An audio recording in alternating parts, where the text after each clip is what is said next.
Los trastornos de la conducta alimentaria sabemos que ya están yendo en edades más tempranas. Hay una parte que es genética, que es un poco heredada, y luego hay otra parte que es un poco aprendida. Mi hijo está irritable, tiene un problema de alimentación o tiene otro problema, o realmente corresponde a la edad, ¿no? ¿Dónde está la línea? Claro, ¿no? efectivamente. Entonces, ¿Y dónde crees que está la línea?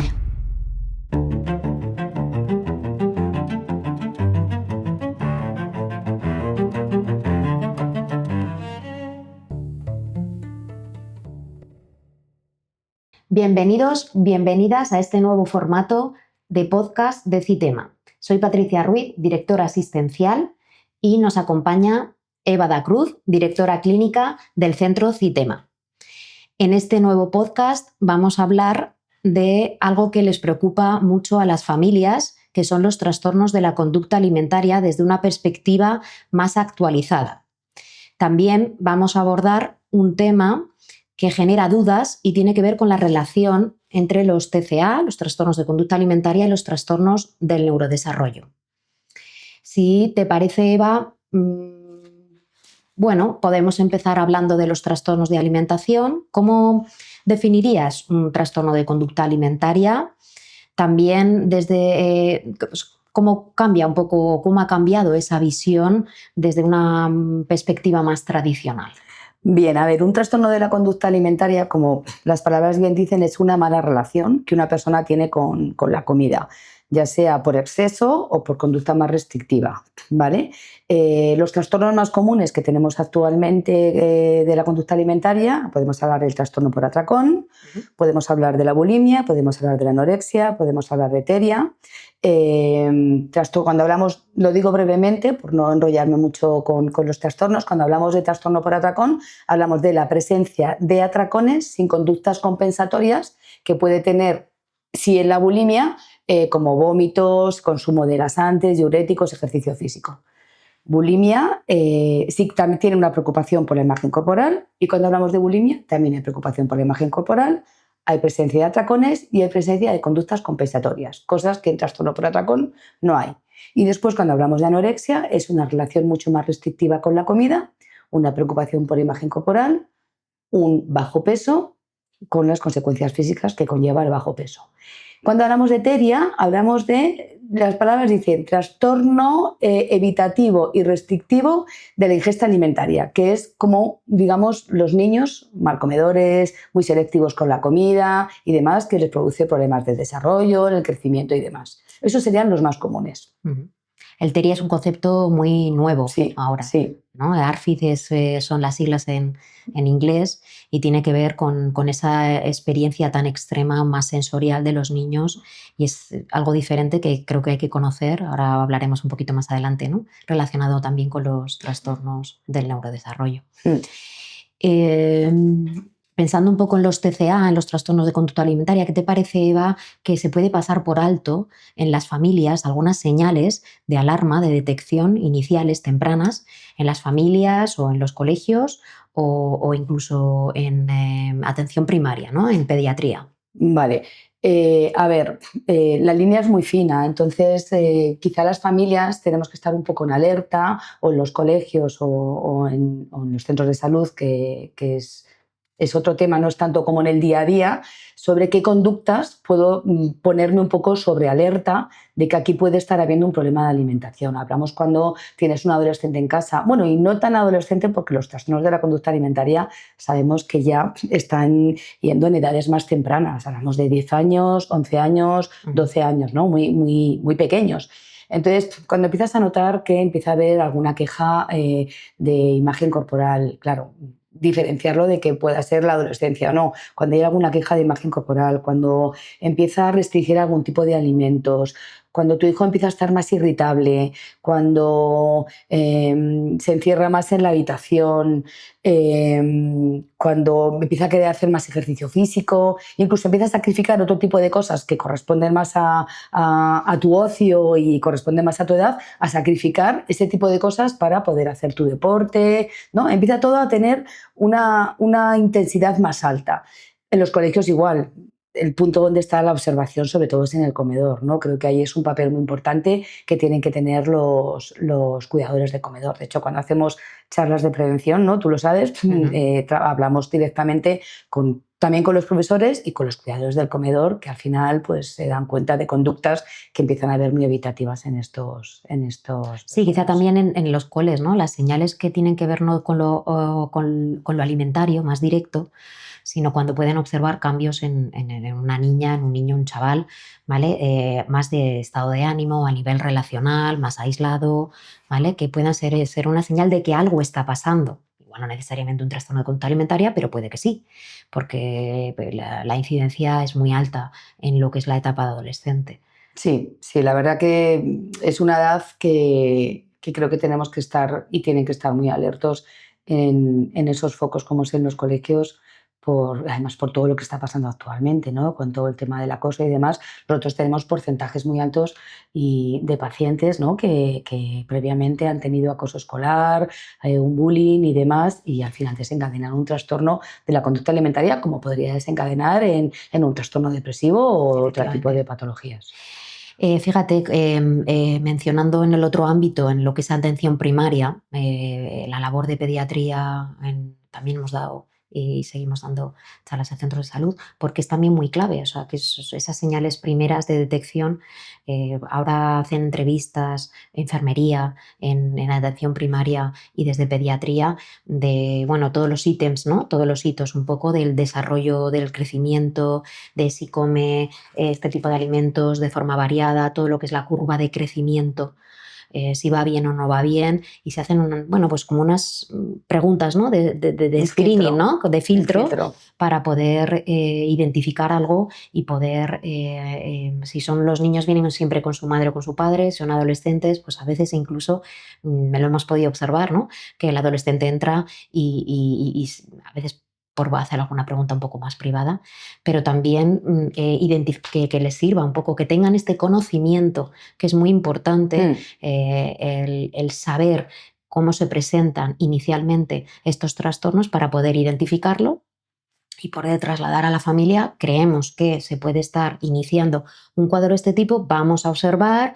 Sobre todo en las revisiones del niño sano, ¿no? De alguna forma ver, ¿no? Mi hija acaba de tener la regla, lleva 2 meses, pero lleva 3 meses sin que le venga la regla. Bueno, pues es algo normal. Pero habrá que mirar un poco detrás si es algo normal o no. ¿Por qué? Pues porque ha bajado 5 kilos en 2 meses. Eso ya, así, ahí nos da una señal que no es algo tan normal, ¿no? Hay que analizar un poco todo lo que está alrededor de esa sintomatología que va un poco acorde a su evolución de su edad. O los controles de peso que en pediatría se van haciendo desde pequeñitos, que se pueda dar ese espacio desde enfermería para decir, oye, ha perdido peso, pues venga, pues te puedes venir dentro de unas semanas o para hacer el control. No tanto, porque es algo que sabes que contraindicamos casi que desde el principio cuando empiezan el tratamiento, y es que los padres no asuman el control de peso y esa variabilidad del peso que puede haber, porque genera mucha presión. En casa las generan dinámicas de conflictivas si se incorpora ese elemento de los controles de peso, y se puede hacer desde el ámbito de la salud, ¿no? O sea, de salud, de atención primaria. Sí. Esas señales sí, fíjate, con lo que comentamos, creo que puede ser, puede generar dudas, ¿no? En el entorno de los padres, sobre todo, donde pueden identificar como esa diferencia, ¿no? En cuando mi hijo adolescente puede tener un desarrollo, ¿no?, natural de su proceso, o dónde puede ser, claro, dónde está la línea en la que yo ya me tengo que preocupar o me tengo que ocupar, ¿vale? Para buscar un centro y que puedan valorarlo, ¿no? Lo que yo explico un poco a los padres, lo que hacemos, ¿no? Explicando a los padres al inicio que la adolescencia es un proceso natural, y la crisis de adolescencia también dentro del ciclo vital. Es como si fuera un puzzle en el que se rompen las piezas, ¿no?, de forma natural, y se van, pues según se va avanzando en esos años, se van encajando poco a poco en ese proceso madurativo, y esa es la clave. Entonces, identificarlo a veces cuesta mucho, las líneas estas rojas. Sí, mi hijo está irritable, tiene un problema de alimentación o tiene otro problema, o realmente corresponde a la edad, ¿no? Que es a veces la duda que nos llegan muchas veces a consulta o en prevención. dónde está la línea, Claro, ¿no? efectivamente. Entonces, ¿Y dónde crees que está la línea? Pues yo creo que las claves, fíjate, están en la frecuencia de esas señales que pueden ser de alarma, esos signos, esas actitudes, esos comportamientos que pueden tener los adolescentes, nuestros hijos, y en observar que esas señales se van agravando, por ejemplo. La intensidad y la frecuencia, ¿no? Exactamente. O sea, por ejemplo, cuando llega el verano, más en niñas, que bueno, pues estamos hablando ya preadolescentes incluso, ¿no? Porque bueno, está a la orden del día la cultura pues del cuerpo o la actividad física de cuidarnos desde la pandemia, que ahora todos hacemos también ejercicio, pero con el tema de la comida, por ejemplo, iba a llegar el verano y lo están comentando entre las amigas de que que ya no podemos comer tanto chocolate o los desayunos, ¿no? Y te plantea tu hija que en el desayuno es que yo ahora quiero comer yogur con arándanos y con muesli, ¿vale? Este tipo de cosas, y que son sanas y que se pueden integrar. Entonces, bueno, pues no es una señal de alarma per se, o sea, no inicialmente. Pero si tú observas que a ese cambio se le va añadiendo que a la semana siguiente ya lo que iba a hacer diferente en el desayuno ya deja de desayunar, ya se va alarma. saltando comidas, ¿vale? Y vas observando que además le acompaña el que está un poco más irritable, que empieza un poco a esparcir la comida, a repartirla en el plato, a esto ya no me gusta tanto, es que esto ya no lo haces tan bien, o sea, y que el resultado es que te das cuenta al mes, que igual no son en los primeros días, que va que va bajando peso o que está comiendo menos. Pues retirando más. Fíjate, yo, en función a esto que me dices, sí que me parece algo muy importante, que es un poco, antes de empezar con esta sintomatología, ¿qué vulnerabilidad o qué me hace más sensible, ¿no?, a poder desencadenar un problema de alimentación, ¿no? Porque a veces ya cuando hay una serie de rasgos en este perfil de jóvenes, ¿no?, o de niñas o niños, ¿qué me hace ser más sensible para desencadenar? Que ahí lo que hablamos un poco son de los factores predisponentes, ¿no? Cuando trabajamos, que es un poco cuando hablamos de perfiles muy obsesivos, muy perfeccionistas, tenerlo todo bajo control, no tolerar la frustración cuando algo les sale mal, se irrita muchísimo, ¿no? Familias muy protectoras, no dejamos un poco que vaya creciendo nuestro hijo, que vaya avanzando, ¿no? Ahí tenemos que trabajar mucho para la prevención, que es lo que trabajamos mucho, ¿no?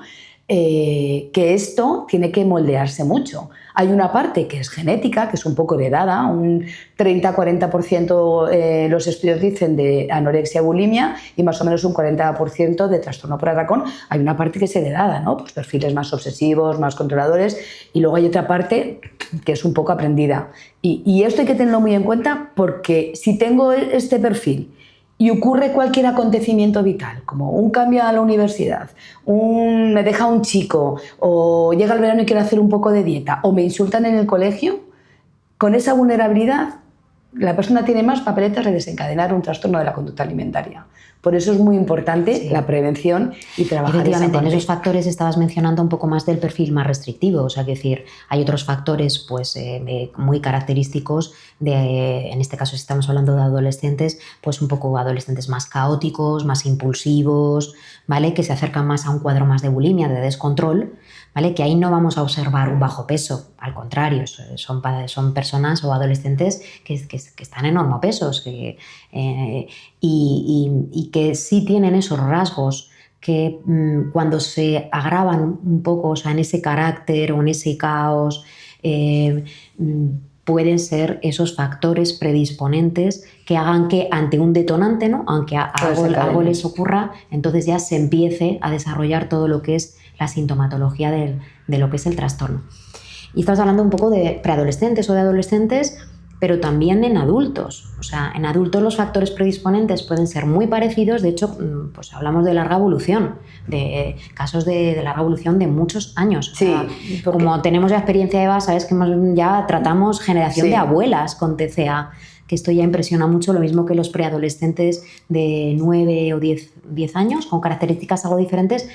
También las características son diferenciadas, ¿no? Claro, yo lo que veo mucho, fíjate, es en los adultos que nos llegan 40, 50 años, es lo que tú decías, desde pequeños Además son niños que a lo mejor de pequeños, muchos, ¿no? Un perfil muy alto de estos adultos eran niños que de pequeños eran más gorditos, les han puesto a dieta, que si el endocrino tenía un problema al principio, un problema de prediabetes, dieta por aquí, dieta por allá, comía escondidas, ¿no? Me han insultado un poco en el colegio y entonces he estado toda la vida subiendo y bajando, subiendo y bajando, subiendo y bajando, y al final desencadenan un trastorno por atracón, que es lo que más vemos en este tipo de población adulta. Claro, efectivamente, porque los trastornos de conducta alimentaria evolucionan con el tiempo. O sea, que en los casos más, incluso en cronicidad, o sea, vemos en porcentajes que el 40% de los TCA presentan cronicidad, que asusta mucho esta palabra, la cronicidad. Explicamos también a las familias y a los pacientes, es lo residual, ¿no? Son son los síntomas que puedan quedar dentro del trastorno, y trabajamos objetivos en la adultez hacia una vida más funcional. O sea, a veces es de intentar no solo suspender lo que son los síntomas, pues, porque a veces no se llega ahí por la historia de larga evolución, sino de reducirlos, ¿no? Para poder ser más funcional.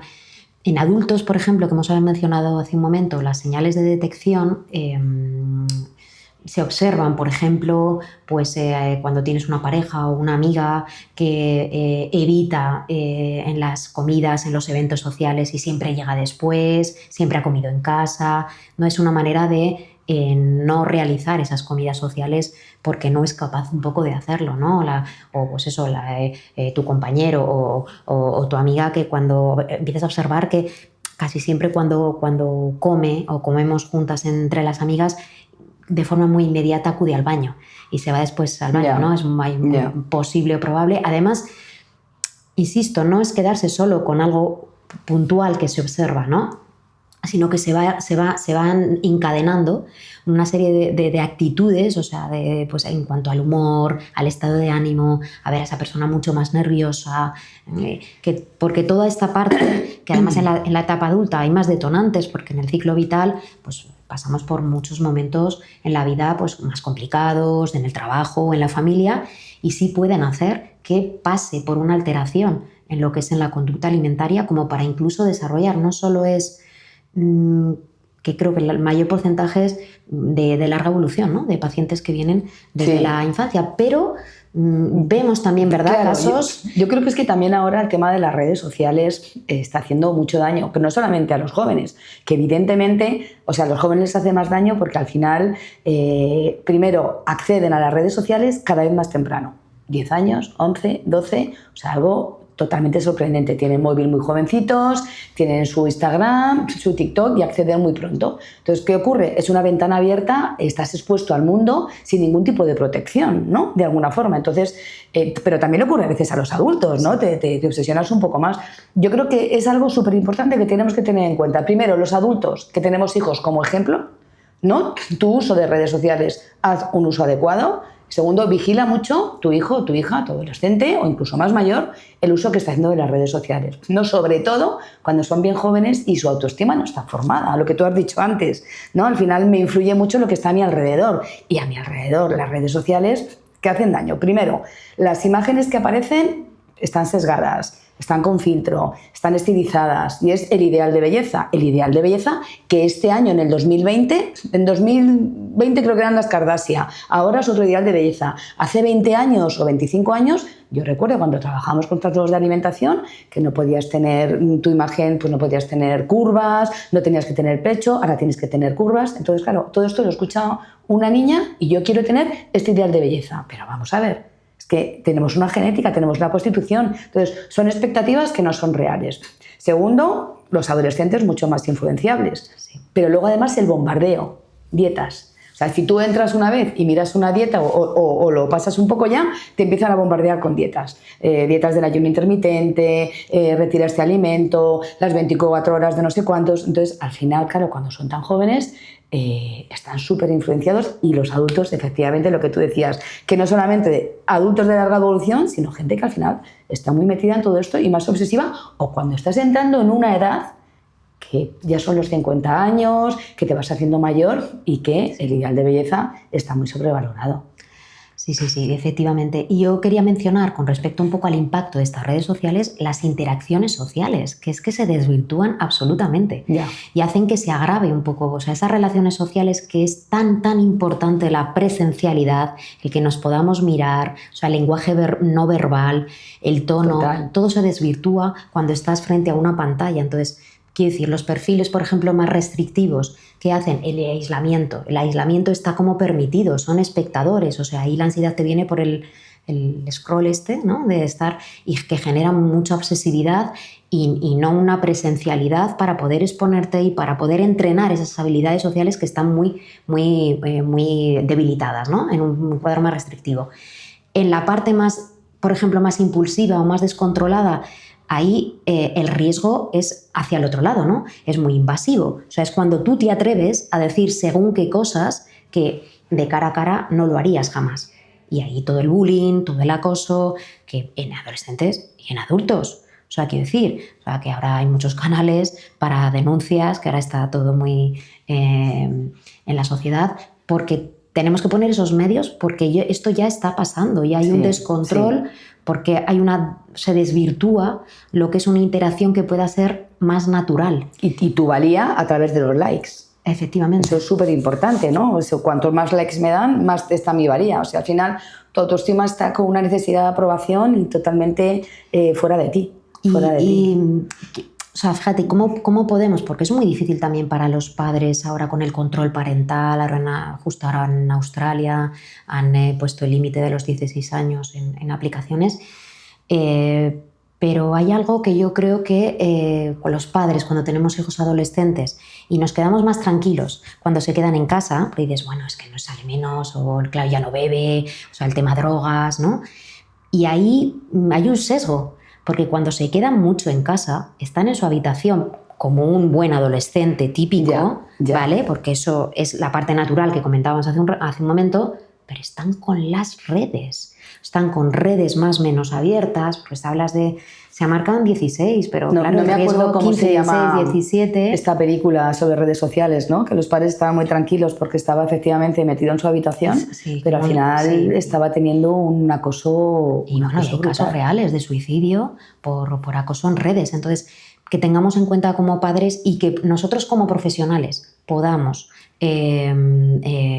dar esta información, no solo en prevención, sino cuando se trabaja ya con un caso que ya empezamos a diagnosticar. Hombre, yo creo que es una cosa que trabajamos mucho cuando estamos con adolescentes, porque trabajamos con muchos adolescentes y más jovencitos. Yo creo que trabajamos mucho el tema de, no solamente es el tema de redes sociales, el tema de si sales, lo que te puedes encontrar, y el tema de redes sociales, el buen y el mal uso, ¿no? Porque claro, yo tengo pacientes que incluso a veces dicen, Eva, me voy a quitar Instagram, me lo voy a quitar. No lo voy a tener un tiempo. Efectivamente. Y en adultos hay que tener en cuenta una variable que cuando trabajas con adultos en todo lo que tiene que ver con la interacción social, con el tema de las redes de contactos.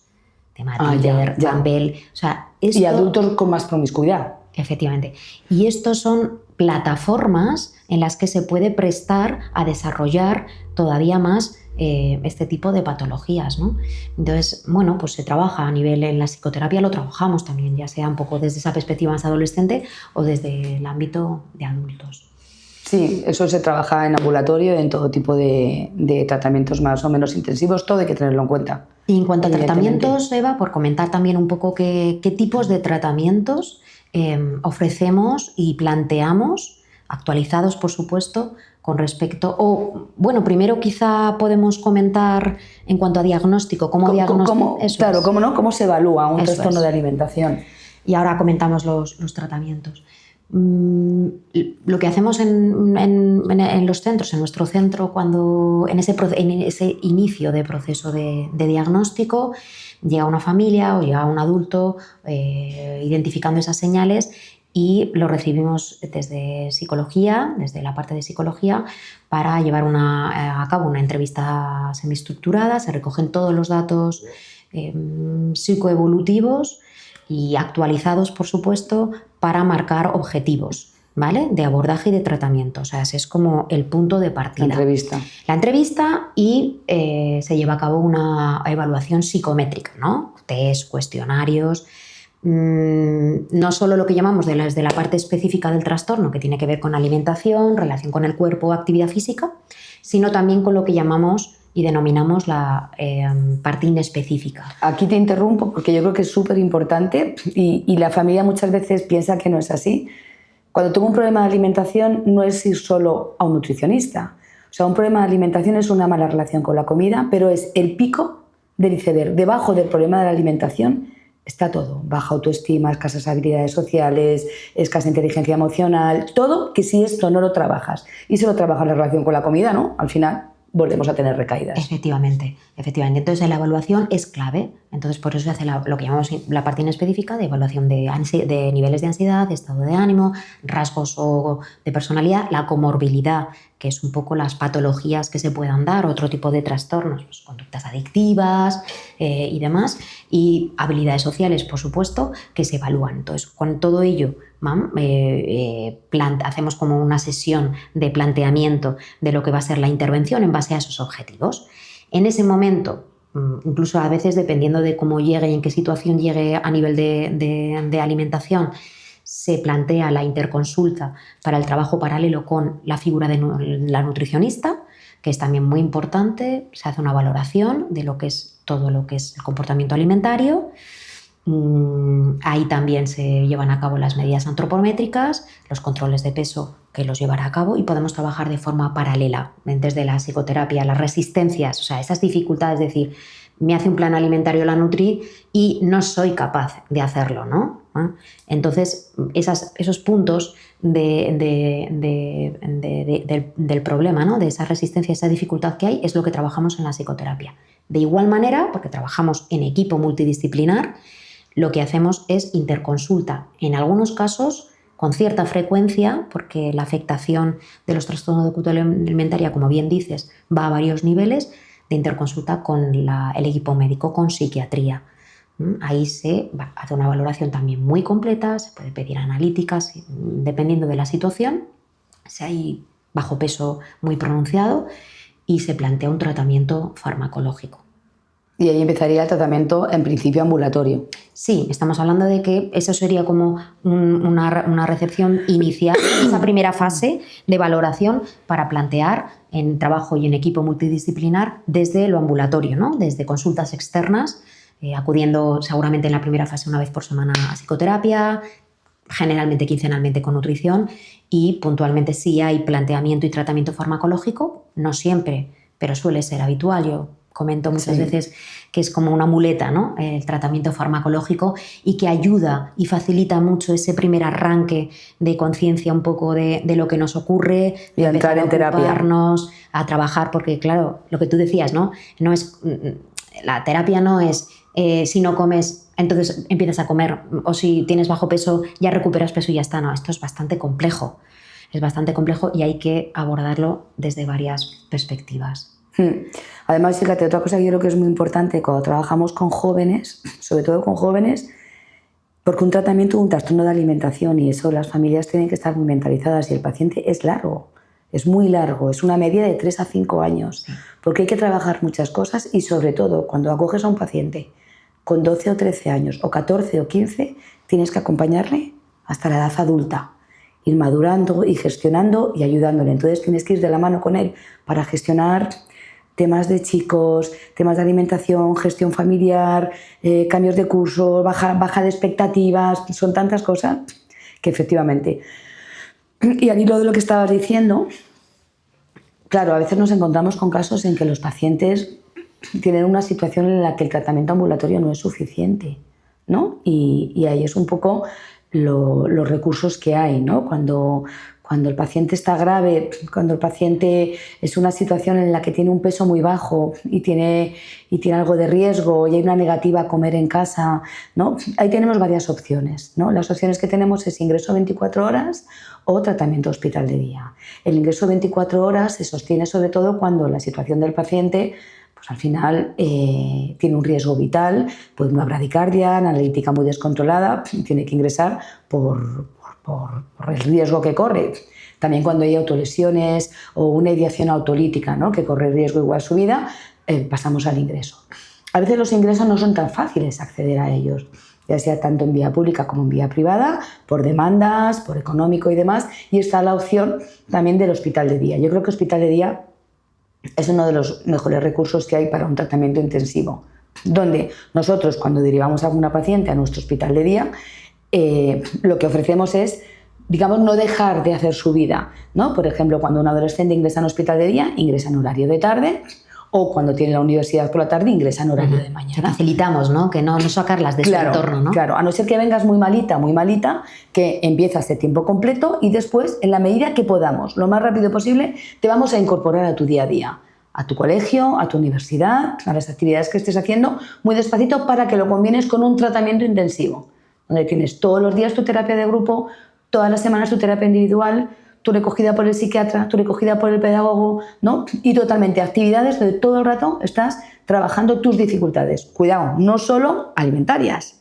sino a nivel de dificultades familiares, dificultades de autoestima, de habilidades sociales. Es acompañar, y un tratamiento muy intensivo de alguna forma te ayuda a interiorizar, donde paralelamente, evidentemente es fundamental, un trabajo con la alimentación. Tu desayuno, tu comida, tu media mañana, tu merienda, tu cena, en función del horario en el que te encuentres, para hacer tu recuperación de alimentación, tu retirada de atracones y atracones, trabajar de forma mucho más intensiva.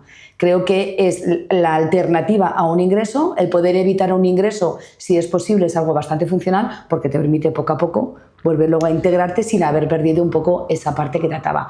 Y bueno, fundamental, ingreso, hospital de día o individual, lo que hemos hablado antes.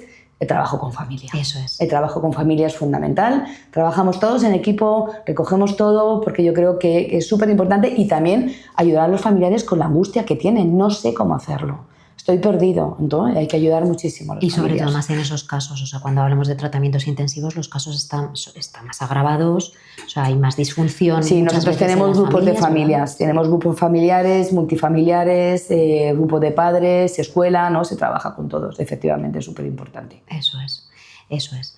Y yo quería que mencionáramos, y así ya un poco enlazamos, ¿no? También un poco con la relación de los TCA con los trastornos del neurodesarrollo, porque desde hace como después de la pandemia, cuando se empezó a hablar un poco más de la neurodiversidad, que es esta condición de los trastornos del neurodesarrollo, cómo empezamos a identificar, ¿verdad? Que lo hablábamos mucho en el equipo, para dar como una respuesta y bueno, con nuestra experiencia ya de tantos años de casos, pues en mujeres con trastornos de conducta alimentaria que no han evolucionado bien y que bueno, pues han pasado iban pasando más por tratamiento intensivo de hospital de día, ¿verdad? Sí, que los derivan por un trastorno de alimentación, claro. Y cuando vas ahondando un poco más, ¿no? De repente valoras que hay algo más. Claro, y el trastorno de conducta alimentaria seguro que está presente, porque el diagnóstico se cumple, no del todo, y hemos intentado desde siempre como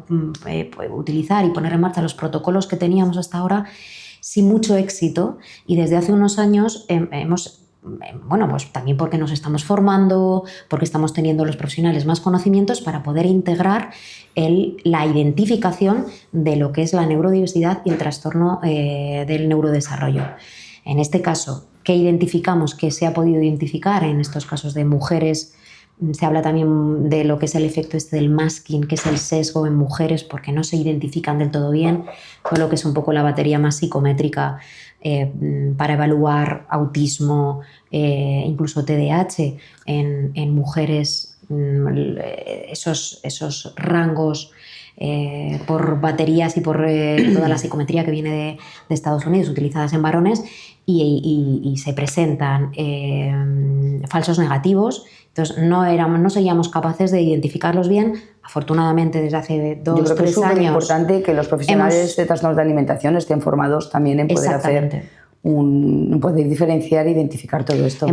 Ya estamos diagnosticando. Nosotros en Hospital de Día tenemos profesionales que están formados también para poder identificar todo y trabajar en el tratamiento, ¿no? Han venido algunos pacientes que luego han sido diagnosticados de TEA, de trastorno de espectro del autismo, y se ha trabajado con el terapeuta ocupacional también, con la relación con la comida, ¿no? Trabajar todo el tema de las texturas, toda la parte más sensorial, poder ayudarle a mejorar y también saber hasta dónde están las limitaciones, ¿no? Y contar con ello y trabajar con la familia para que... Claro, para que efectivamente. Entonces, hay algunos signos y algunas señales, algunos síntomas que son muy comunes y que pueden confundir, que incluso se pueden dar paralelismos, se pueden dar un poco los dos diagnósticos, que es lo que intentamos, porque cuanto más conocimiento tengamos de este tipo de síntomas, mejor abordaremos lo que es la problemática, ¿no? Por ejemplo, en neurodiversidad, en trastornos de conducta del neurodesarrollo,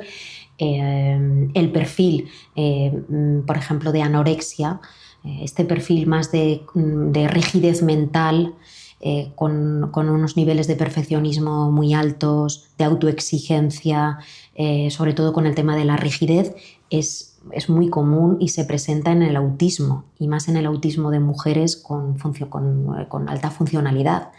Entonces ahí sí que encontrábamos que no entendíamos bien y por eso teníamos esa dificultad, ¿no? Para identificar si podría venir desde la entidad más del TCA o desde la neurodiversidad en anorexia. Por ejemplo, nos vamos al TDAH con esa presencia de impulsividad que es muy común en la bulimia. Entonces, ahí vemos casos cuando tratamos bulimia, que ya diagnosticamos un trastorno del déficit de atención con hiperactividad, sí. Un TDAH, ¿no? Que es otra forma de neurodiversidad. Yo creo que cada vez estamos más hechos, más habituados para poder trabajar todo esto. Por el contrario, tenemos el TERIA o el ARFID, son niños que tienen una experiencia sensorial muy intensa ante esa percepción que tienen de los estímulos externos y que pasa por la comida. Son lo que antes eran comedores selectivos, rechazan la comida en base a texturas o fuertes olores que son insoportables para ellos o incluso desde lo visual, ¿no? Por colores y demás, además de que generan ciertos miedos a atragantarse o a vomitar, y por ello lo identifican también esta señal en pediatría, porque la curva de peso baja muchísimo porque no son capaces de... Esa es la parte que decías que en atención primaria tienen que estar muy informados de todo esto. Claro, efectivamente. Un TERIA está en los criterios diagnósticos dentro de los trastornos de conducta alimentaria en la infancia, pero hay que hacer diagnóstico diferencial con autismo, siempre, porque hay una sensorialidad que tiene que ver con más, y es más propia de un TEA, ¿no? De un trastorno del espectro autista. Entonces, identificar todas estas señales, sobre todo, es más nuestra responsabilidad como profesionales para poder poner herramientas de diagnóstico, o sea, la figura de la neuropsicóloga con las evaluaciones tan completas que también hace es clave y fundamental. Y la intervención. Efectivamente, para marcar esos objetivos de intervención. Y saber realmente hasta dónde puedes ir, porque tienes un paciente que ha diagnosticado de trastorno de la conducta alimentaria solo y quieres abordar más, y es que el paciente igual no puede ir más allá porque no te ha hecho un diagnóstico adecuado. Y el diagnóstico es importante, se habla mucho de las etiquetas, ¿vale? Y las etiquetas, bueno, pues quizá a veces no sean tan buenas, pero para la propia persona saber lo que uno tiene es como un esquema, ¿no? Como un eje que te va a facilitar el poder relacionarte mejor, el poder entender. O sea, que decir, ni eres torpe, ni eres menos listo, ni eres raro, ni no eres, no sé si tiene que ver con el tema del físico, ¿vale? La más tonta, la más fea. También muy importante en los colegios. Efectivamente. ¿No? Los profesores y saber y tener mucho conocimiento sobre estas cosas, porque en algunos momentos se diagnostica es un mal niño, es insoportable, y realmente tiene un TDAH. Y no se interviene bien. Y las familias también nos pasa un poco. O sea, las etiquetas que mal ponemos. Sí. ¿Vale? Con esta nomenclatura un poco y estos adjetivos con esa carga, ¿no? tan fuerte emocional. Entonces, estos diagnósticos con informes muy completos sirven mucho, si son adultos, para la propia persona, para decir, oye, que al principio te da un poco de, susto, ¿no? Pero luego sí que te da tranquilidad porque puedes leer, porque te puedes informar, porque puedes ir a una terapia sabiendo un poco lo que te ocurre. Trasladarlo a los coles, o sea, que las medidas de adaptación que se plantean, o sea, cuando hay un trastorno de conducta alimentaria hay que dar indicaciones en los comedores de cómo Sí, pueden hacerlo. Totalmente. O sea, no significa Tienen que estar formados. que no puedan comer en un comedor. Quizás sí que puedan, o va a ser una transición de que al principio lo hagan en casa para luego ir a un comedor. Cuando hay un trastorno del neurodesarrollo, tiene que haber medidas de adaptación y medidas de adaptación personalizadas, que bueno, pues esto todavía hay mucho trabajo que hay que hacer, pero desde los coles confían mucho y hay que trabajar de forma coordinada, lo mismo que desde un centro con equipo multidisciplinar, poder trabajar con entidades, con colegios y centros, y así lo hacemos. Nosotros en Hospital de Día, por ejemplo, igual en externas también. Efectivamente. Trabajamos muchísimo coordinando con los colegios, con la universidad, evidentemente en Hospital de Día con la unidad de neurodesarrollo de CITEMA para poder ver un poco todos estos pacientes que tienen estos perfiles. O sea, creo que al final es un amplio equipo que todos tenemos que ir a la par. Todos tenemos que ir a la par. Y bueno, estamos en época navideña. Pre-fiestas, Yo pre-navidades. creo que puede ser interesante comentar algo en estas dos entidades, sí. en estos dos diagnósticos, como qué pautas, ¿no? O qué podemos tener en cuenta de cara Nosotros, un poco a las por navidades. ejemplo, en Hospital de Día, pero también en ambulatorio igual, yo creo, ¿no? Con pacientes con problemas de la conducta alimentaria y en neurodesarrollo también habrá que tener en cuenta, ¿no? Cómo manejar todo esto.